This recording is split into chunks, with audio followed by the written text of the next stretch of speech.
അപ്പോൾ തമിഴ്നാട് മുഖ്യമന്ത്രി C Joseph Vijay V D Satheesan സർക്കാരിന്റെ സത്യപ്രതിജ്ഞയ്ക്കെത്തും. കർണാടക, തെലങ്കാന, ഹിമാചൽ മുഖ്യമന്ത്രിമാരും ലോക്സഭാ പ്രതിപക്ഷ നേതാവ് രാഹുൽ ഗാന്ധിയും പ്രിയങ്ക ഗാന്ധിയും സത്യപ്രതിജ്ഞ ചടങ്ങിൽ പങ്കെടുക്കും.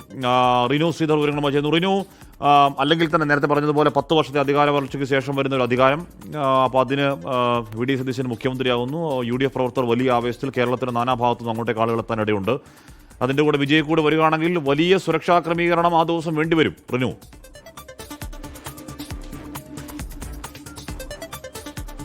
കാശ്മീർ 10 വർഷത്തിന് ശേഷം അധികാരമേൽക്കുമ്പോൾ UDF വലിയ രീതിയിലുള്ള ആഘോഷമാക്കി മാറ്റാനാണ് ഈ സത്യപ്രതിജ്ഞാ ചടങ്ങിനെ തീരുമാനിച്ചിരിക്കുന്നത്. 18-ന് നഗരത്തിൽ അതീവ സുരക്ഷയാണ് സിറ്റി പോലീസ് കമ്മീഷണർ പ്രഖ്യാപിച്ചിരിക്കുന്നത്. വലിയ ഗതാഗത നിയന്ത്രണമുണ്ട്.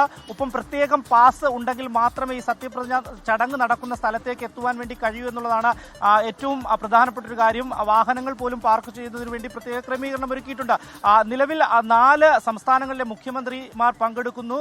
വിജയ് ഉൾപ്പെടെയുള്ളവർ, വിജയ് എത്തുന്നത് കൊണ്ട് തന്നെ വിജയ് ഫാൻസുകാരും വലിയ രീതിയിൽ ഈ സത്യപ്രതിജ്ഞാ ചടങ്ങിലേക്ക് എത്തിച്ചേരുവാൻ വേണ്ടി സാധ്യതയുണ്ട് എന്നുള്ളതാണ്. രാവിലെ 9 മണിക്ക് അദ്ദേഹം എത്തി 11 മണിയോടുകൂടി തിരികെ മടങ്ങും പ്രത്യേക വിമാനത്തിൽ എന്നുള്ള വിവരമാണ് നമുക്ക് ലഭിക്കുന്നത്. ഒപ്പം രാഹുൽ ഗാന്ധിയും അതുപോലെ തന്നെ പ്രിയങ്ക ഗാന്ധിയും അതുപോലെ മല്ലികാർജ്ജുന ഖാർഗെ ഉൾപ്പെടെയുള്ളവർ തിരുവനന്തപുരത്തേക്ക് എത്തുന്നു.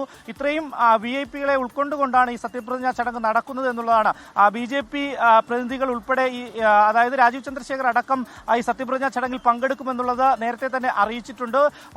മുൻ മുഖ്യമന്ത്രി പിണറായി വിജയൻ അടക്കം പങ്കെടുക്കും എന്നുള്ളതാണ് നമുക്ക് ലഭ്യമാകുന്ന വിവരം. എന്തായാലും വലിയ ആഘോഷമാക്കി മാറ്റുകയാണ്. ഒപ്പം പ്രാദേശിക മേഖലകളിൽ അടക്കം ഈ പായസ വിതരണവും ലഡു വിതരണവും ഒക്കെ നടത്തി ആ സമയത്ത് വലിയ ആഘോഷമാക്കി മാറ്റാനാണ് തീരുമാനിച്ചിട്ടുള്ളത്. എന്തായാലും പഴുതടച്ച സുരക്ഷാ ക്രമീകരണങ്ങളാണ് പോലീസ് മുന്നോട്ട് വെക്കുന്നത്. ഈ സത്യപ്രതിജ്ഞാ ചടങ്ങിൽ ഇത്രയും VIP-കളെ ഉൾക്കൊള്ളുന്നത് കൊണ്ട് തന്നെ പ്രത്യേക പാസ് നൽകി നിയന്ത്രണത്തോടു കൂടി മാത്രമേ ഇതിനകത്തേക്ക് കടത്തിവിടുകയുള്ളൂ എന്നുള്ളതാണ്.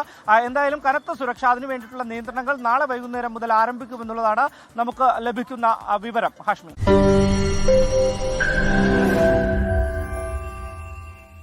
ലോകത്തെവിടെയായാലും ഏത് സമയത്തും 24 വാർത്തകളും ഓഗ്മെന്റഡ് റിയാലിറ്റി പാക്കേജുകളും എക്സ്പ്ലെയിനറുകളും വിശദമായി കാണാൻ ഞങ്ങളുടെ YouTube ചാനൽ നിങ്ങൾക്ക് സബ്സ്ക്രൈബ് ചെയ്യാം.